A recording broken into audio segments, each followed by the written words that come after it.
Indeks sektoral yang menguat adalah sektor infrastruktur naik 1,30%, sektor properti naik 0,92%, dan sektor transportasi naik 0,86%. Sejumlah saham yang mencatat penguatan dan bukan nilai transaksi jumbo menjadi penopang penguatan IHSG. Saham-saham tersebut diantaranya Inet yang naik 9,09% dengan nilai transaksi Rp541 miliar.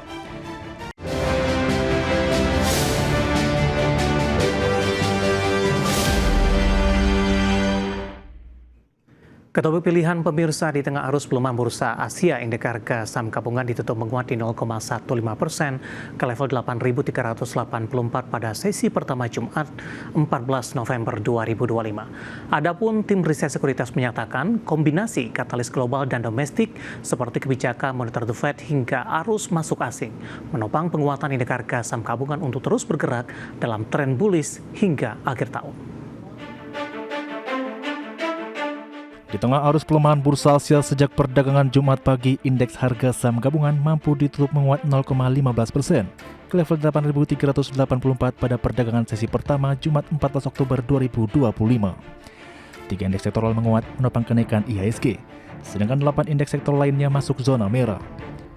Indeks sektoral yang menguat adalah sektor infrastruktur naik 1,30%, sektor properti naik 0,92%, dan sektor transportasi naik 0,86%. Sejumlah saham yang mencatat penguatan dan bukan nilai transaksi jumbo menjadi penopang penguatan IHSG.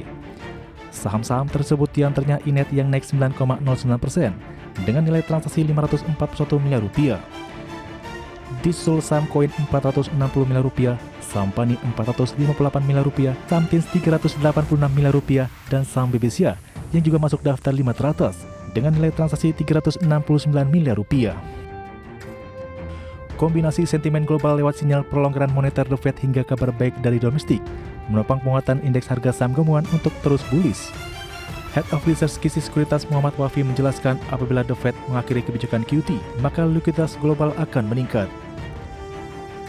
Kondisi ini cenderung akan diikuti oleh pelemahan dolar dan penurunan yield US Treasury, sehingga modal asing akan mengalir mencari emerging market seperti Indonesia. Adapun tren kembalinya asing masuk ke dalam negeri mulai terlihat bulan lalu. Berdasarkan statistik Bursa Efek Indonesia, net foreign buy sepanjang Oktober 2025 mencapai Rp12,96 triliun. Sementara itu, Head of Equity Research Kiwam Sekuritas Liza Kamalia Suryanata mengatakan sinyal The Fed untuk mengakhiri pengetatan moneter mulai Desember 2025 adalah katalis besar untuk aset-aset berisiko, termasuk untuk emerging market.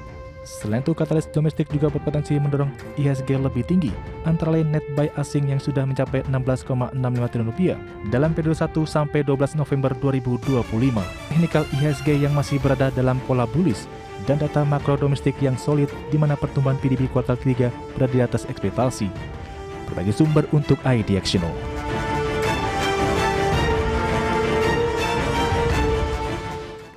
Beralih ke informasi emiten pilihan pemirsa, di mana PT Bumi Resources Tbk atau Bumi kembali berencana menerbitkan obligasi berkelanjutan 1 Bumi tahap 3 tahun 2025 senilai Rp780 miliar, di mana hasil korporasi ini untuk pembiayaan akuisisi tambang dan pendanaan untuk anak usaha yang masih dalam pengembangan.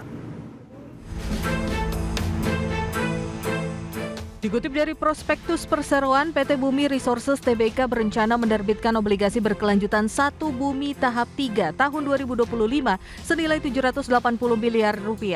Langkah ini bagian dari penawaran umum berkelanjutan atau PUB dengan target total penghimpunan dana mencapai Rp5 triliun.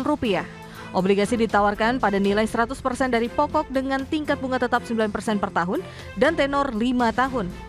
Pembayaran pokok dilakukan penuh atau bullet payment saat jatuh tempo. Instrumen ini diterbitkan tanpa warkat kecuali sertifikat jumbo obligasi atas nama KSEI.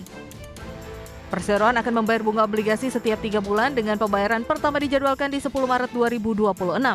Sementara pelunasan pokok sekaligus bunga terakhir akan dilakukan di 10 Desember 2030. Berdasarkan prospektus yang diterbitkan, perusahaan menjelaskan rencana penggunaan dana hasil penawaran umum obligasi setelah dikurangi biaya emisi akan difokuskan pada pembiayaan akuisisi tambang serta dukungan pendanaan bagi anak usaha yang tengah memasuki fase pengembangan. Diketahui sebelumnya perseroan telah menerbitkan obligasi tahap 1 sebesar Rp350 miliar dan tahap 2 sebesar Rp721,61 miliar. Dana dari aksi korporasi ini digunakan untuk mendukung rencana akuisisi sejumlah aset tambang serta memperkuat modal kerja dan belanja modal anak usaha. Berbagai sumber IDX Channel.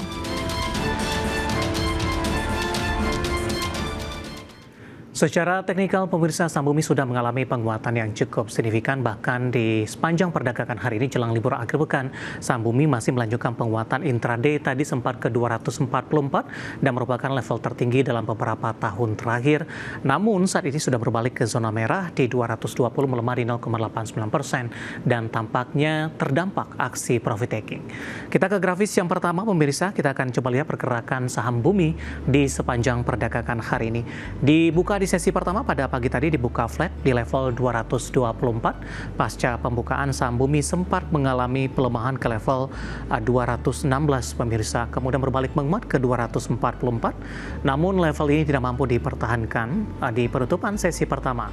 Siang tadi di 11.30 saham Bumi penguatannya lebih ke arah terbatas di 226, sempat menguat ke level 228 beberapa menit pasca pembukaan.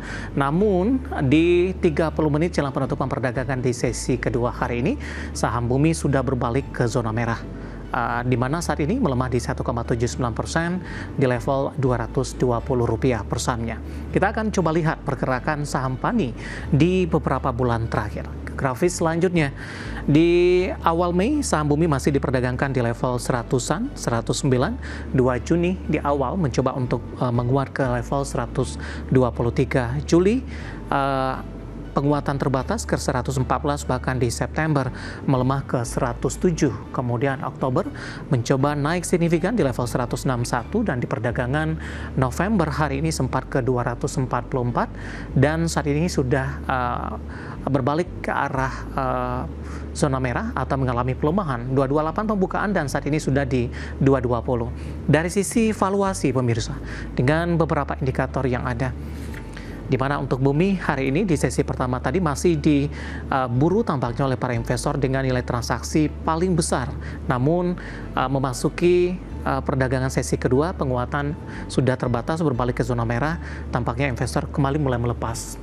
Dengan indikator price to earning ratio di 123,68 kali, PSR-nya di 3,66 kali, PBV-nya sudah jauh di atas 1 kali, 3,23 kali, dan PCFR di 37,79 kali. Kombinasi secara fundamental, teknikal, dan juga dari sisi valuasi, dan semoga bisa menjadi salah satu referensi untuk Anda. Kita akan jeda kembali dan tetap di tempat Anda. Setelah ini kita akan review jalannya perdagangan di sepanjang hari ini, di mana indeks harga saham gabungan lebih cenderung bergerak flat jelang libur akhir pekan. Kami akan segera kembali sesaat lagi.